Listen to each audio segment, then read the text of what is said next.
أما بعد فأعوذ بالله من الشيطان الرجيم بسم الله الرحمن الرحيم إذ يتلقى المتلقيان عن اليمين وعن الشمال قعيد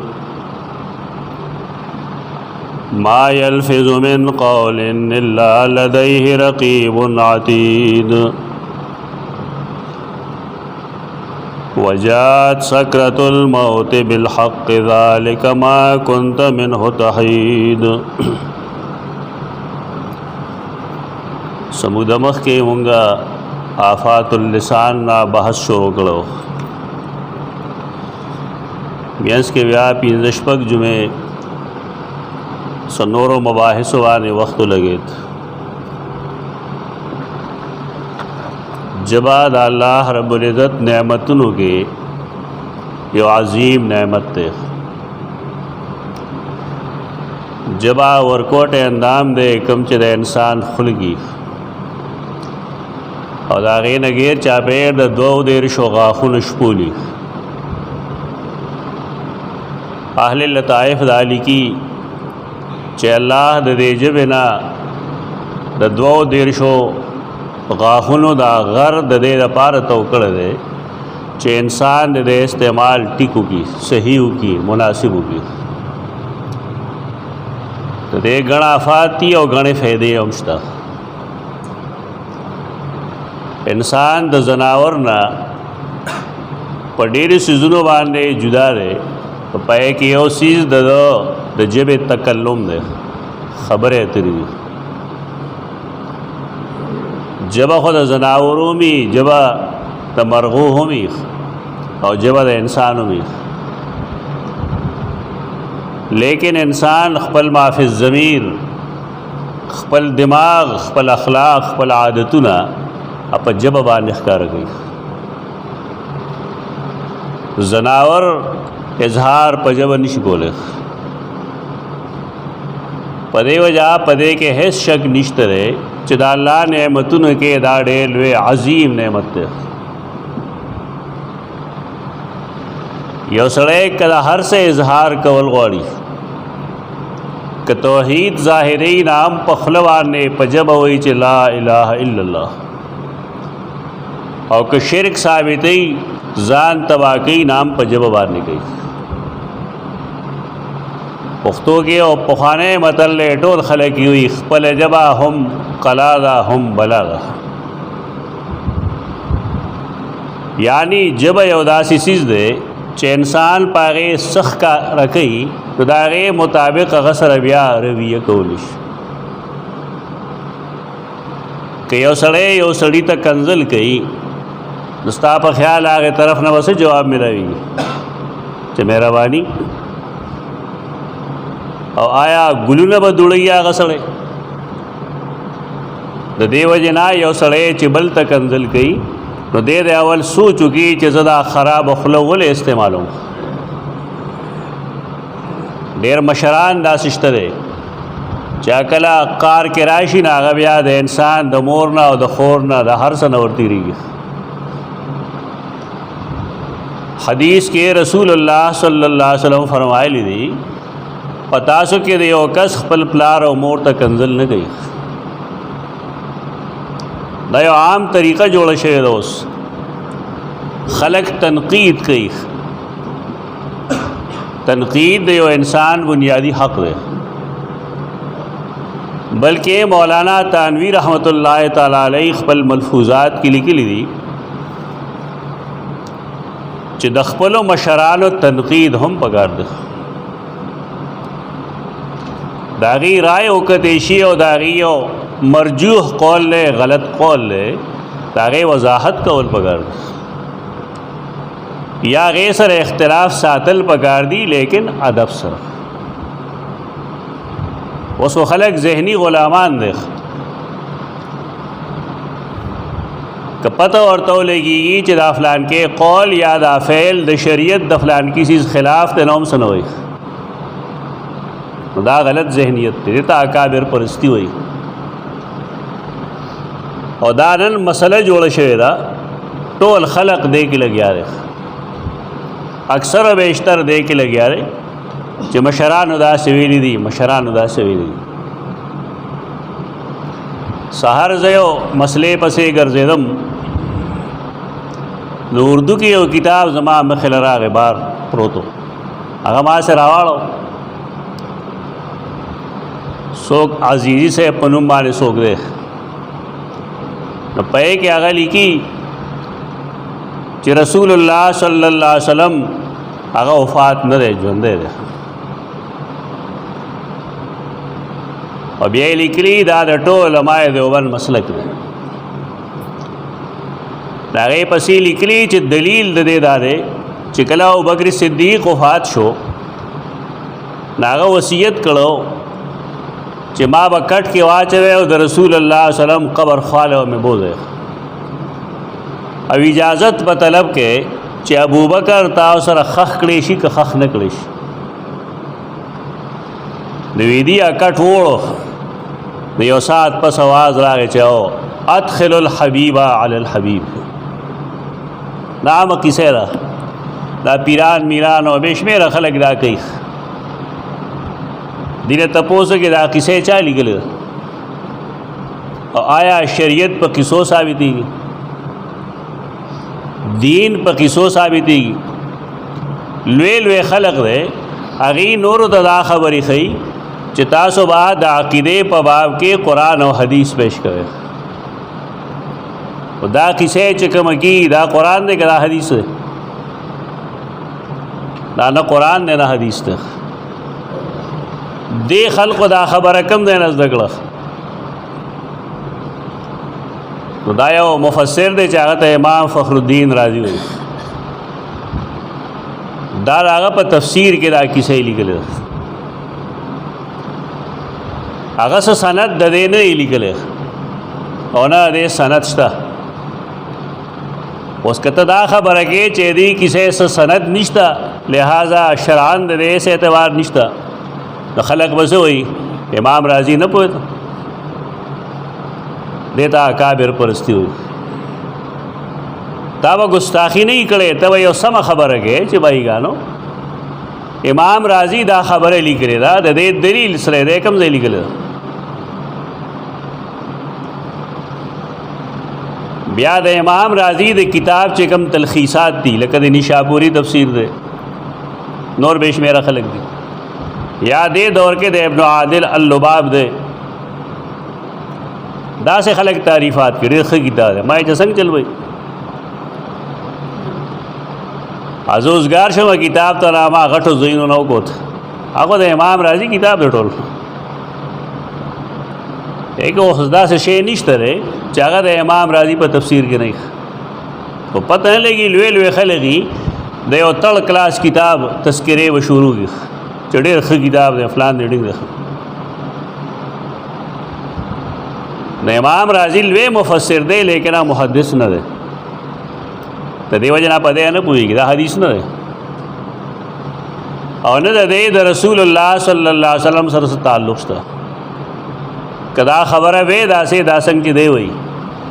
نو د ابوبکر صدیق مرګ داسې مرګ نه و لکه زما او ستا مرګ چې څوک ونه خبرېږي. که دا واقع شوی وی دی له جمع غفیر پکارو، تواتر سره دی نقل پکارو. بیا نو دی خو د سر نه سند نشته دی، په دې خبره به سړی څه اعتماد وکړي. دا زمونږ حال دی، که دې باره کې ته څه وایې نو خلک به دا وایي چې دا جو ګوره مشرانو بې عزتي کوي. دې ته بې عزتي نه وایي، ته تنقید وایي. کنزل کول جدا چیز دی. یو سړی د بل مذهب یا د بل دین یا د بل فرقې د مشر ذاتی بدای بیانی دی ته کنزل وایي، او دا غلط کار دی، دا گناہ کار دی. بدقسمت ہے نا ځان ته حق ویونکي خلق دا کار کوي، لګیا یې په دې. نو که د هغې طرف نه لږ غوندې جواب وشي د د استاذ رد وشي بیا او دا شان نوم خلاغیم استعمال کېدی بیا وي داسې چلو شو. نو ته وایه تعالی حدیث ویل پکار وکړه. حدیث خو ته وینا حدیث دارے رسول اللہ صلی اللہ علیہ وسلم فرمائی خپل پلار مور ته کنزل مکوي. یو زمونږ د زمانه خلق دی دی خو پلار مور ته کنزل کوي، دی ته دا شرف حاصل دی. د پلار مور بی عزتی کول، داغي کنزل کول، داغي مذاق اڑاول، دا خو د نن نسل مزاج جوړ شوی دی. لیکن صحابہ کرام ادا سے خلق لو دیو جن آغی تپوسو که چه آیا داسم سوکشتره چه خپل پلار مور تا کنزلی گئی سوکشتره سے آغا زمانہ کے خواقی سوک نو. رسول اللہ صلی اللہ علیہ وسلم فرمائل آغا سڑے چه آغا دا بل پلار مور تا کنزل گئی نا با جواب کے دا آغا شان کنزلو کی کن نو دے سبب جوړ شو د خپل پلار مور د کنزلو د دې وجنا دا کنزل د پخپل غړي. مشرانو له پکار دي چې هغه بکواس نه کوي، کنزل دې نه کوي، بدرت دې نه وایي. تنقید ځان له سیده یو معشوم تا یو کشر تا دوسلور خبرې کول ځان له خبرې دي، لیکن کنزل کول ځان له خبره.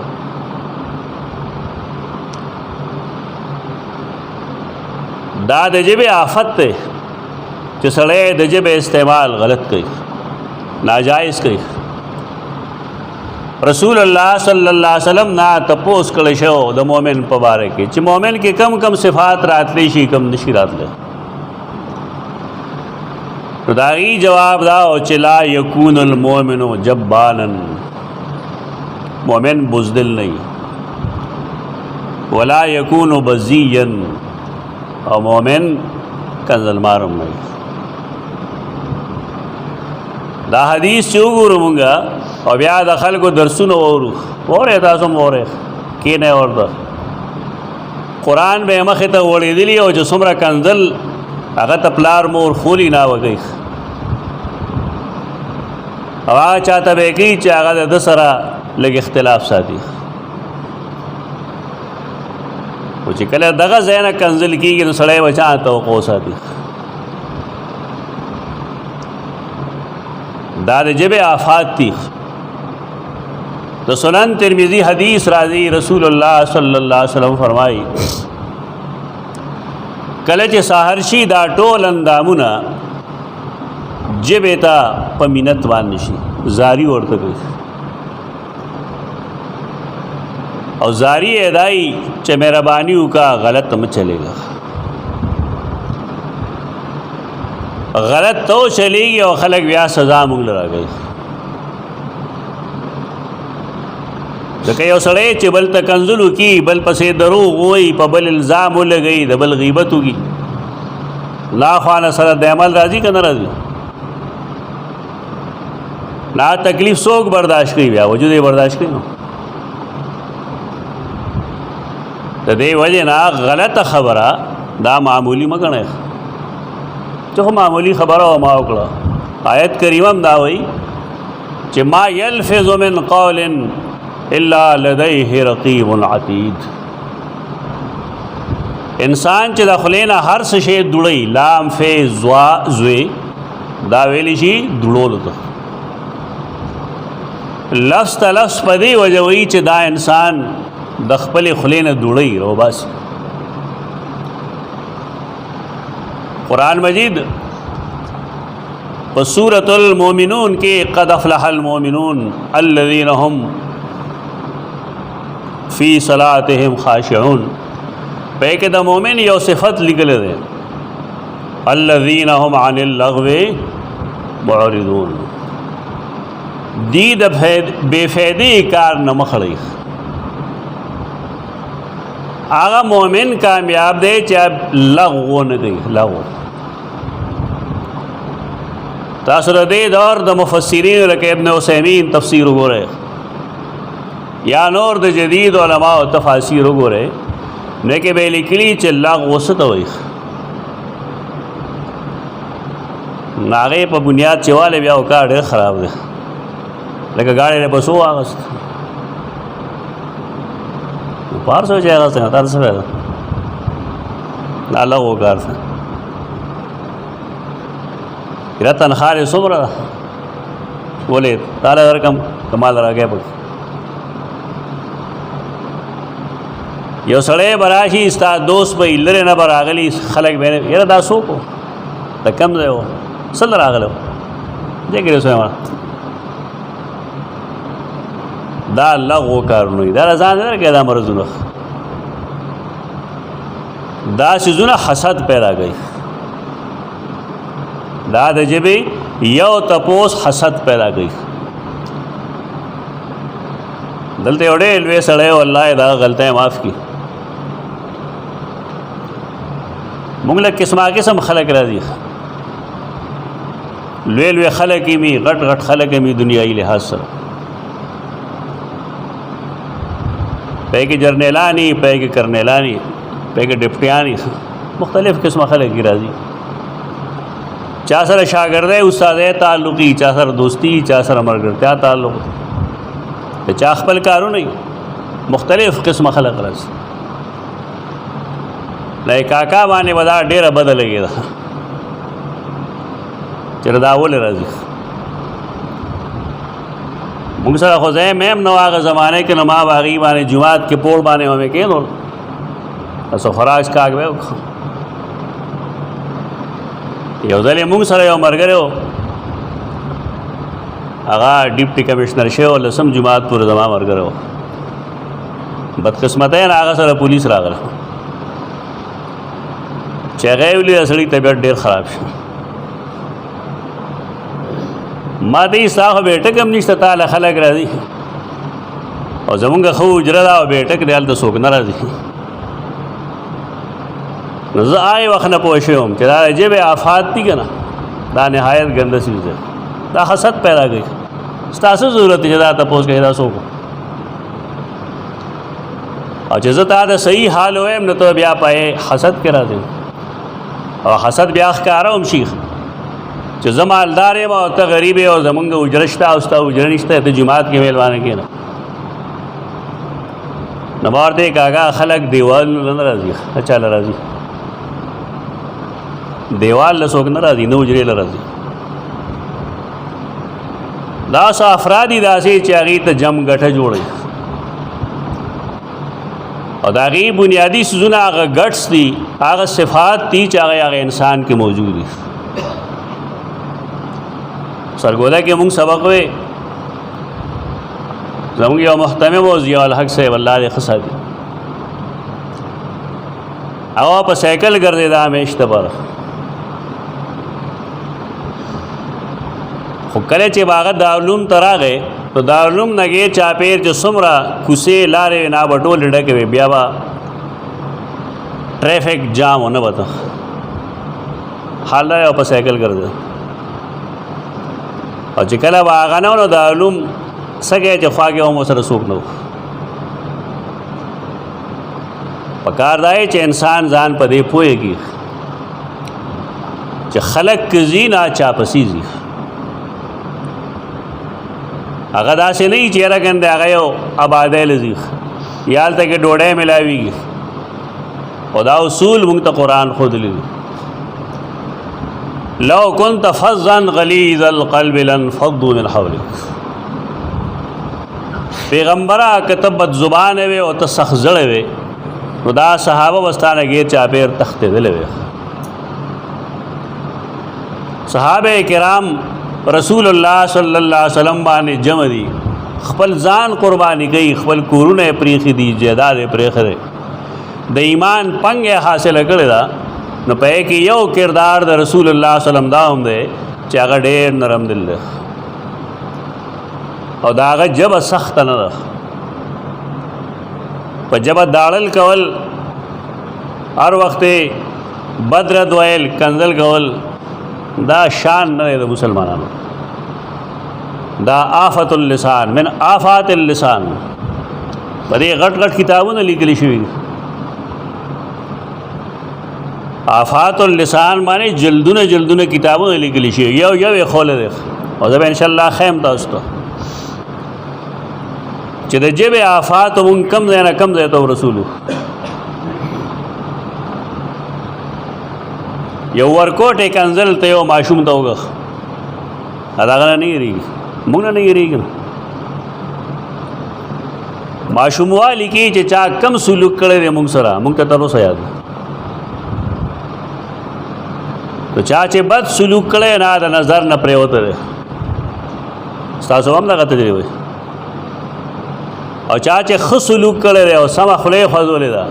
نو هغه هر چا په سر ګرځولی دی، هغه له عزت ورکړی دی، هغه له احترام ورکړی دی. دا د ژبې د صحیح استعمال نتیجه ده. من آفات اللسان دا مو وایي چې ما سې یو خبره وکړه بس تا که بده خبره کړې ده دی به ډېر بد انجام وي، ډېر ناکاره انجام به وي. رسول الله صلی الله علیه وسلم یو ځل فرمایل چې یو سړی مال ضمانت راکړي د دوو اندامونو، یو هغه چې ما بین فخذی چې د هغه د پتنانو په منځ کې دی علیه تناسل، دویم وما بین لحیی کم چې د جامو منځ کې دی ژبه، زه دله د جنت ضمانت ورکوم. د ژبې صحیح استعمال سړی دې ځای ته رسوي. دا نه چې ته څه وایه بس زه په مخه باندې. رسول الله صلی الله علیه وسلم چې د ژبې د غلط استعمال نه صحابه کرام منع کړل، نو صحابه کرامو تپوس وکړه چې یا رسول الله آیا ژبه هم دا چل گئی؟ آیا د دې په سزا کې هم دی؟ هغه فرمایل حال یکب الناس یا یکب الناس، خلق چې پړ مخې جهنم ته ورغورځېږي نو په څه به غورځېږي؟ الا حصائد السنتهم، د خپلې ژبې د غلط استعمال له وجې. په ژبه که سړی د شرک اظهار وکړي نو دی څه شو؟ دا بنیاد دی، دا لومړنی آفت دی غټ. د شرک اظهار کول په ژبه باندې شرک په څه ښکاره کېږي؟ بنیاد د هغې ژبه ده. توحید په څه ښکاره کېږي؟ په لا اله الا الله ویلو باندې. حدیث کې راځي من قال لا اله الا الله دخل الجنه، چا چې د لا اله الا الله اعتقاد وساتو دی به جنت ته ځي. و دې اعتقاد باندې د اظهار د پاره څه شی راکړی موږ له الله؟ ژبه راکړو. دا اظهار په ژبه باندې کېږي. نو چا چې شرک کړی دی بالفرض فقد حرم الله علیه الجنه، د شرک نتیجه دا ده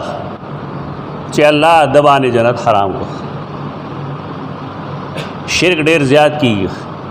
د شرک ښکرې لګي لیکن خلک شرک پېژني نه. اوس ښکاره شرک وي، قبر ته سجده کوي لګیا وي چې زه مسلمان یم او دا یم دا یم، هېڅ نه یم.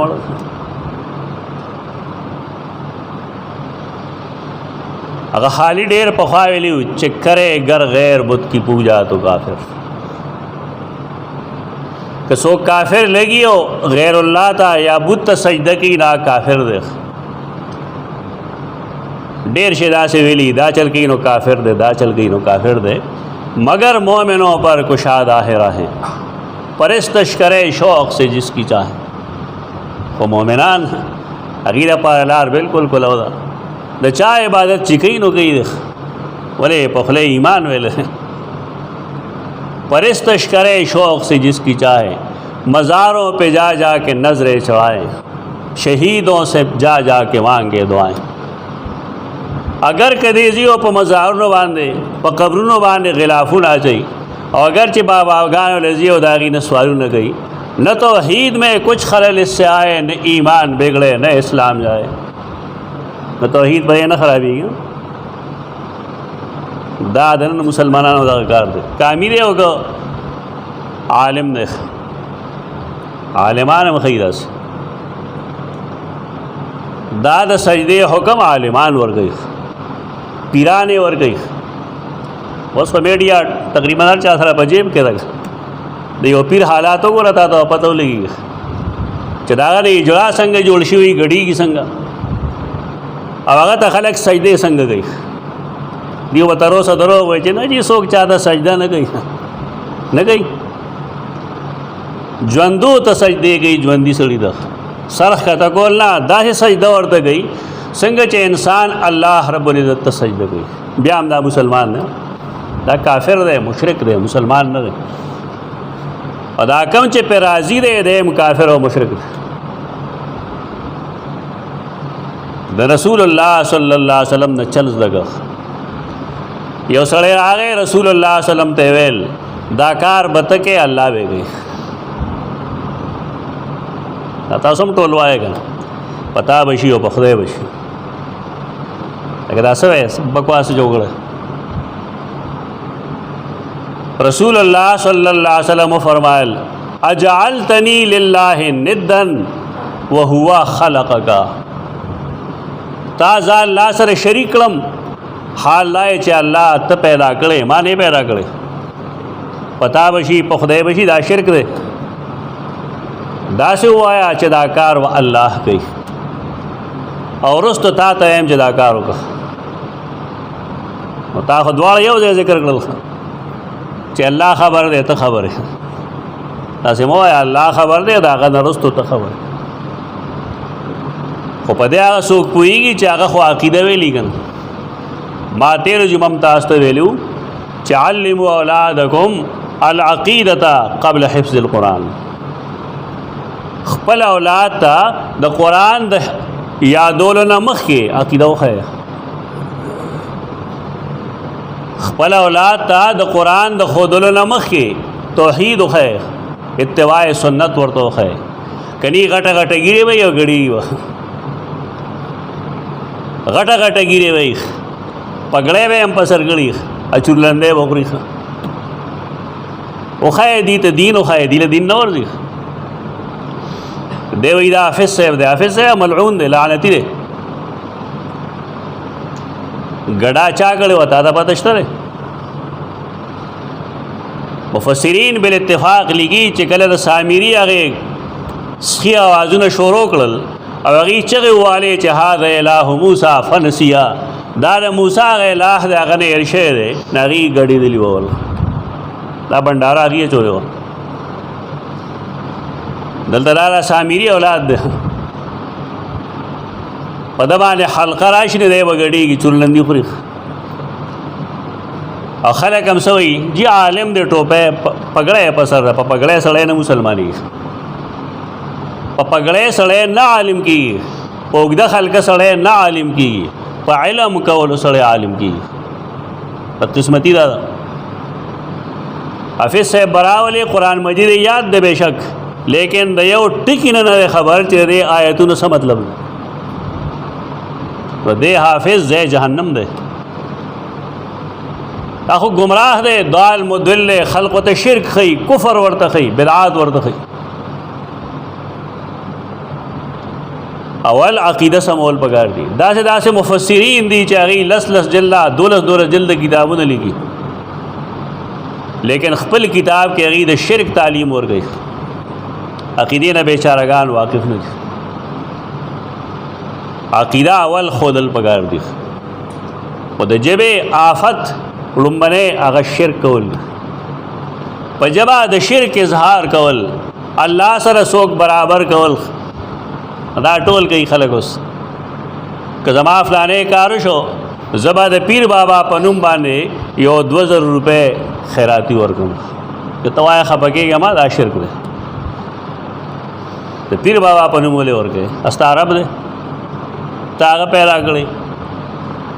ستا تکلیف هغه لرې کړی دی مصیبت هغه لرې کړی دی تا له پیسې هغه درکړي دي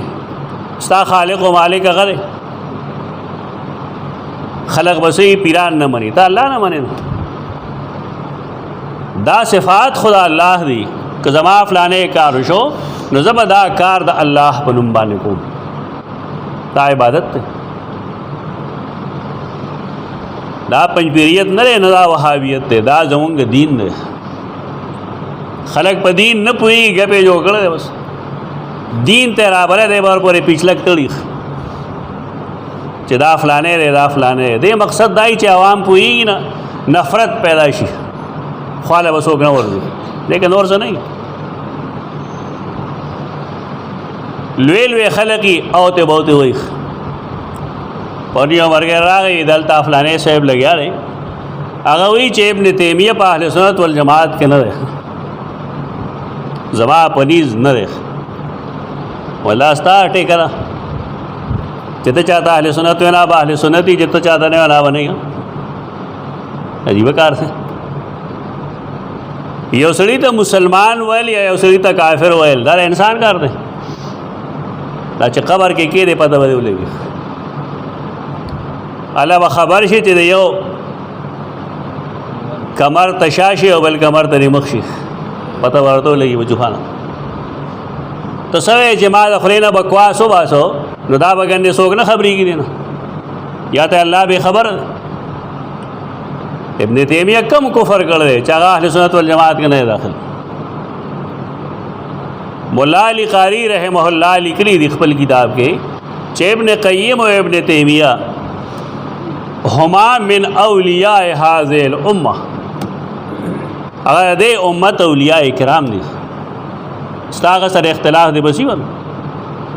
هغه حنبلیان دي نور خو نشته دا اصل کې یو سړی هغه ته کوثری وي دا هغه بچی دی دا هغه ذریت دی دا هغه ابن تیمیه سره نه لګي چې هغه سویلی دي نو دی منیخ او یو اوس یو بيدینه سړی ژوندې دی میډیا باندې ډېر زیات دی علم الکلام پڑھاوي خلکو هغه دا قسمه بکواسات دي عربی کې دلته خلق دا سوی لکه ته وایې چې دا الله او رسول ویلي او ستا خبر کته یو سړی ته وایې چې دا سنی دی نو چل بوشي او کته نه وایې چې سنی نه دی سنی دی نو چل بوشي دا به راځي خپل ځای کې انشاءالله دا من آفات اللسان فتوا ورکول دا شی داسې دی او دا داسې دی دا هم راځي زموږ د مضمون کې انشاءالله مهرباني وکړئ اهل علم هم زدا مینت کوم چې دا یوازې اهل علم نه بلکې دا عوام نمزګي چې ترګه مې ستانه نیخ بنېږي چا تپوس نه کړي د خبرې جواب مکو دا اخلاق ځان کې پیدا کړي یو تپوسو کنار سړی فتوا ورګي د صحابو طریقه زده اغینه چا و تپوسو کو ابے فلان کی نه تپوس ته ځان به مسله اړول دلته قلقلا خان زامن راغلی ډټول دلته یو راغلی او ما ته فتوا لیکا ما تپوسو کې تعالی جواب درکم ما ته ما پیژنې نه نو واستانه تپوس کوم ستاسو علمی حیثیت ته علمی پوزیشن د انسان وځه تپوس دا ډېر لوی مصیبت دی او دا عوام کوي دا چل مصیبت دا ده راځي فلان کې مفتی صاحب ته پوښتنه کوي مفتی صاحب څه دوی دا څه شعر مفتی څه شعر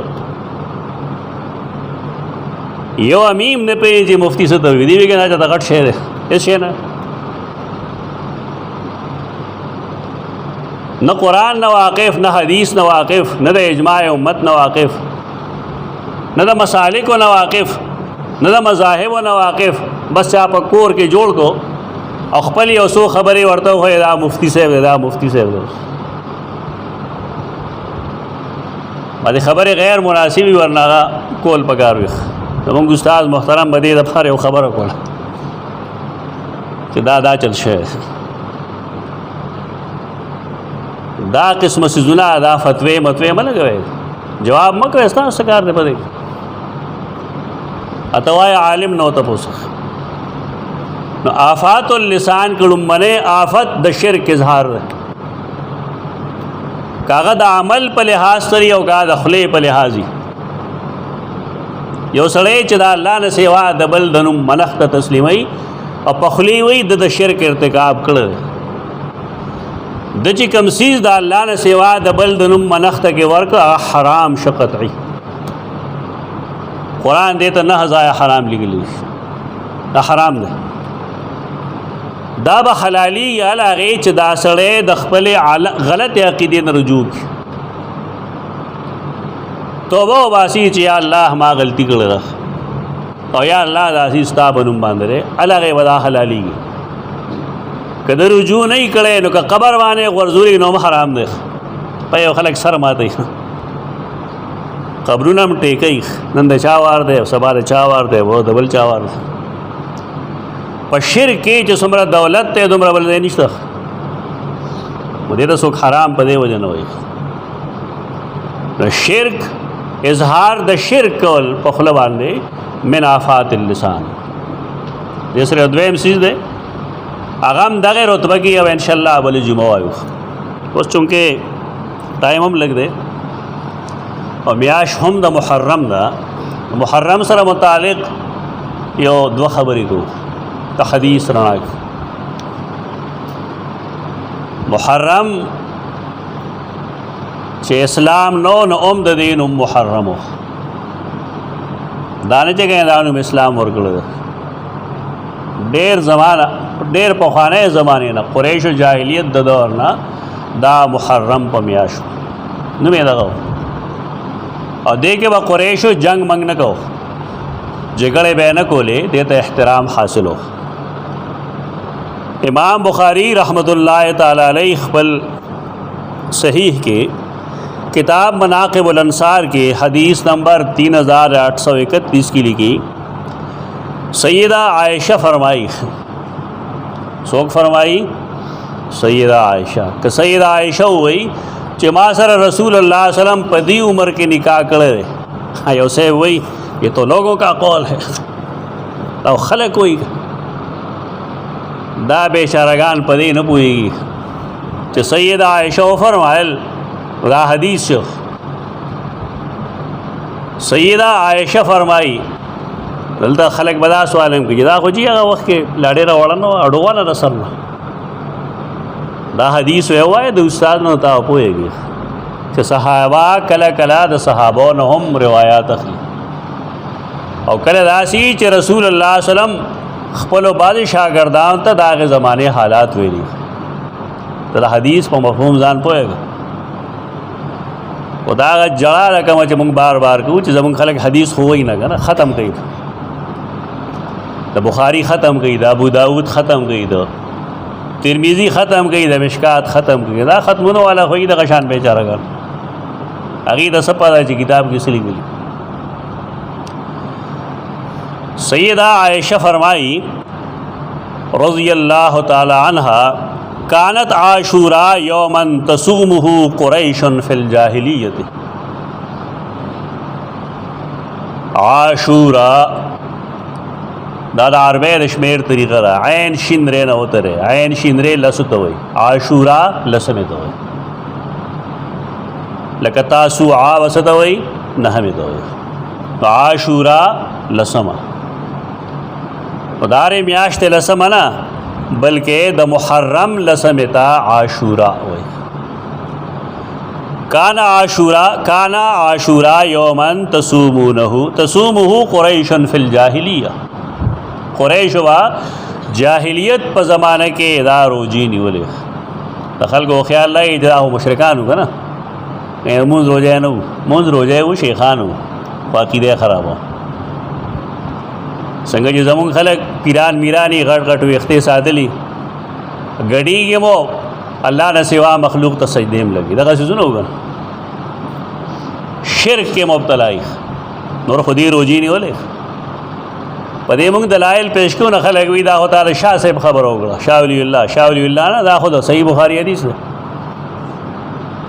دومره شیخانو چې د محرم د لسمې ورځې روژه به یې نیوله، نو پارس سیدنا حسین شهید شو، ذهن سم کې ځان لګ، یعنی محرم تا حرمت د مخکې نه حاصل دی. سیدنا حسین رضی اللہ تعالی عنہ ظلمن شهید کړی شوی دی، الله دې د هغه قاتلانو له قرار واقعي سزا ورکړي. شهید دی لیکن یوازې شهید سیدنا حسین خو نه دی. حدیث کے راضی سید الشہداء حمزہ د شهیدانو سردار سیدنا حمزه رضی الله عنه دا هیڅ چاته نه یاد هغه ته څوک سیدنا حمزه رضی الله عنه نه وي امیر حمزه صاحب ورته وي دا چلولی دی روافضو زمونږ لوی لوی خلک سیدنا معاویه ته څوک دا نه وي امیر معاویه ورته وي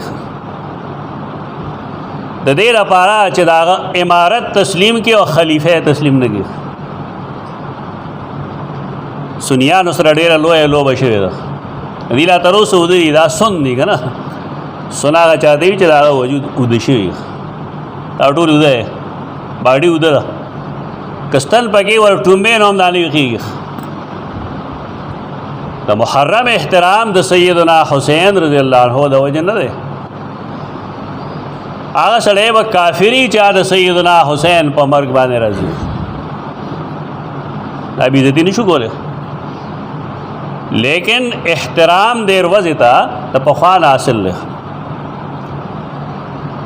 بیا غیبنی ولا نو کان النبی صلی اللہ علیہ وسلم یصومه رسول اللہ صلی اللہ علیہ وسلم د عاشورے د محرم د لسمې میاشتې د لسمې ورځې روزه ونیوله مکه مکرمه کې به نیوله هغې سره قوم سره به یې نیوله یو ښه عادت و بس فلما قدم المدینه کله چې مدینې منورې ته راغلل هجرت شو صامه سموده ونیوله وامر بصیامه مرګرو ته ویل روزه نیسئ د لسمې د محرم فلما نزل رمضان کله چې رمضان حکم راغی شهر رمضان الذي انزل فيه القرآن او په کې حکم راغی چې من شهد منکم الشهر فلیصم بیا څه چلو شو کان من شاء صامه ومن شاء لا يصومه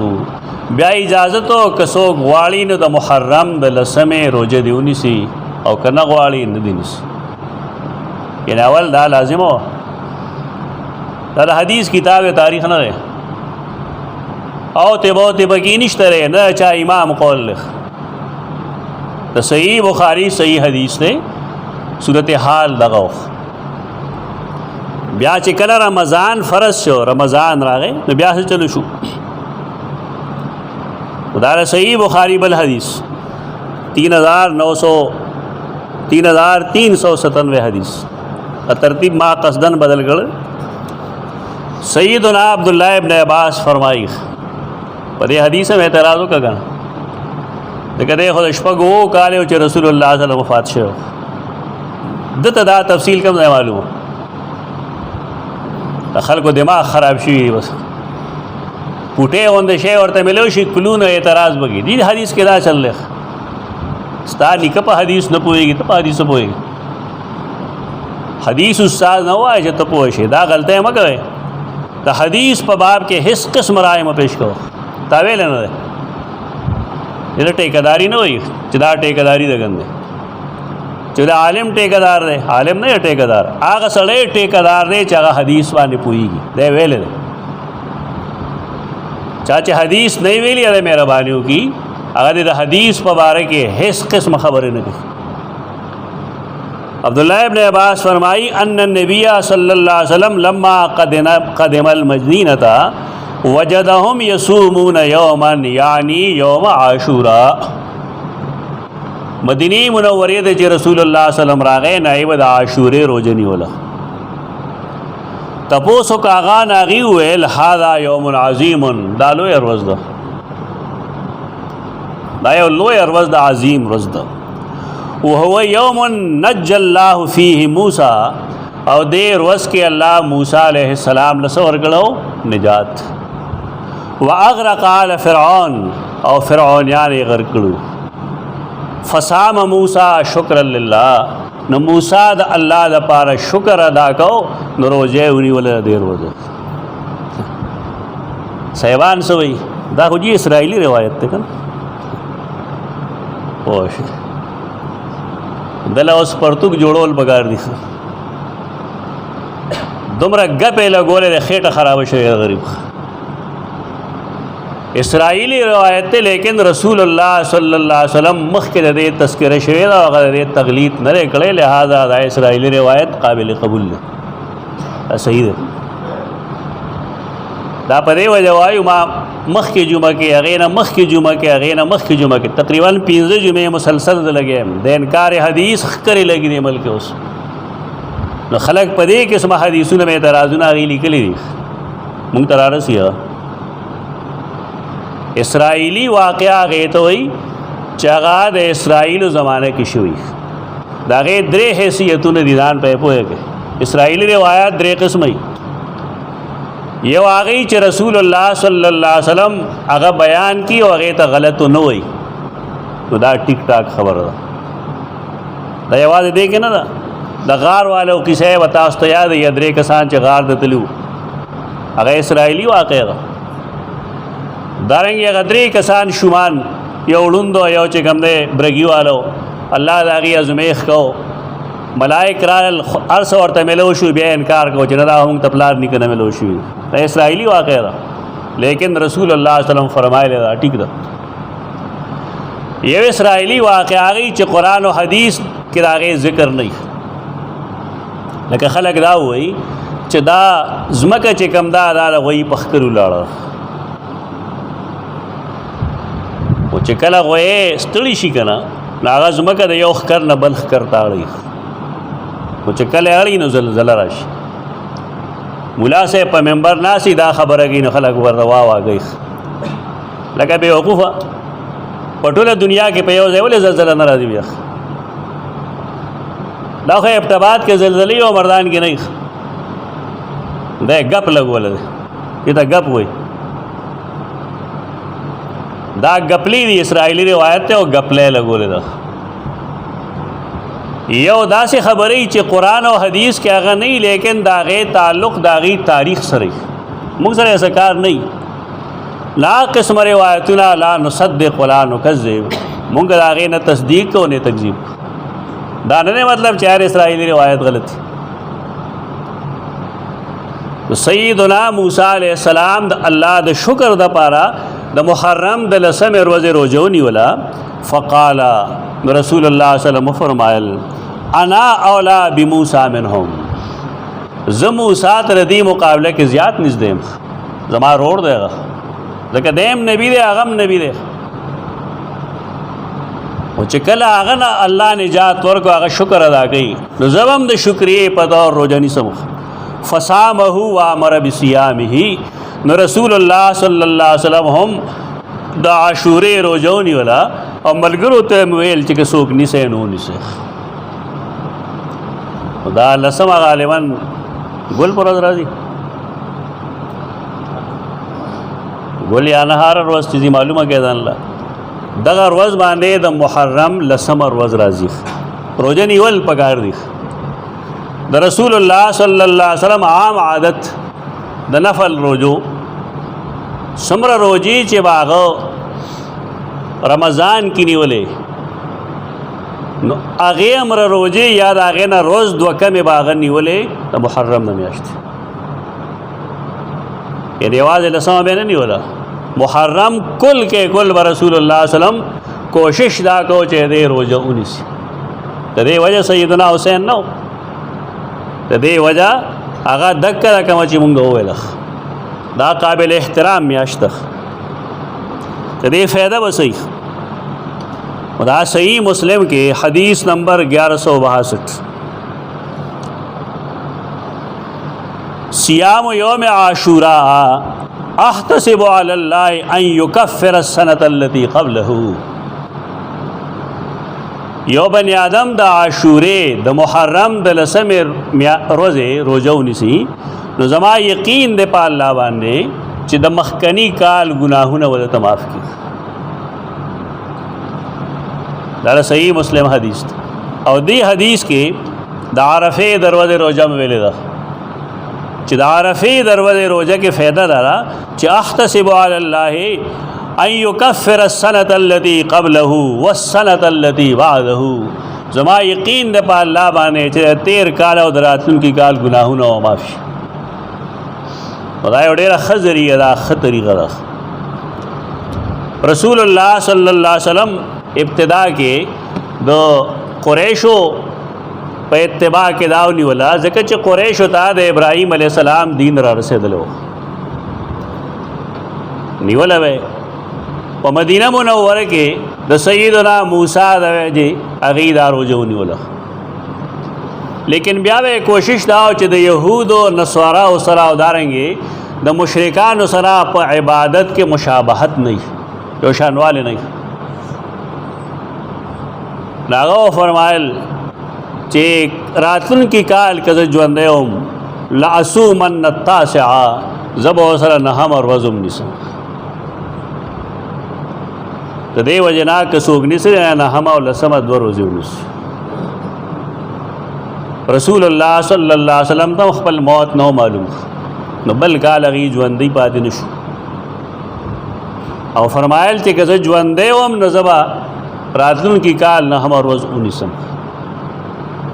खुदाया सो खबरे मुहर्रम सर मुताल्लिक़ दी दा म्याश पेरन दा पदे के वादम आद दे बंदिश निश तरह पुख्ताना दे तो और वज़ी हुई अजीबा द सय्यदा फ़ातिमा और सय्यदना अली वाद पर मुहर्रम की शहर द रसूलुल्लाह द सय्यदा ज़ैनब वाद पर मुहर्रम की शहर दा से दा गंदा अक़ीदा न के मक वज़ान ला खबर सड़े तैयार नहीं ठीक था लेकिन दा खबर कवल च दे के दा चली और दा चली इस चल नहीं बगे इस शे दे की निश्ता दे के नहुसत महूसत निश्ता रे कुरान नजान खबर के तासो अपो शे च नहुसत पससिस के नहीं स्पेरवाले पससिस के नहीं दाद इंसान अक़ीदा ख़राब है और दागा अमल ख़राबी दागा नहुसत गोरे पे उस के स्पेरवाले गोरे स्पेरवाले पे इस चीज़ की निश्ता रे अक़ूलु क़ौली हाज़ा अस्तग़फ़िरुल्लाह लकुम व लिसाइरिल मुस्लिमीन।